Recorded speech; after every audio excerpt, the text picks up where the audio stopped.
How to contact GoGift support for order issues. First of all, open your preferred web browser and go to gogift.com. Once the homepage loads, scroll down to the very bottom of the page.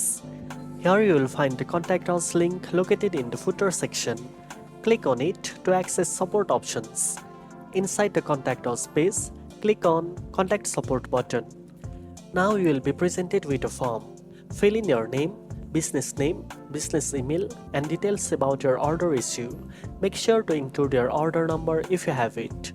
Then write a short message explaining the problem. Once everything is filled out, click Submit. You should receive a confirmation email, and the GoGift support representative will get back to you via email as soon as possible.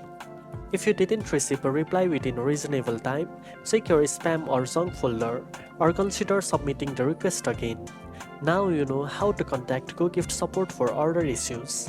If you found this video helpful, don't forget to like, share and subscribe for more shopping tips. Thanks for watching, and I'll see you in the next one.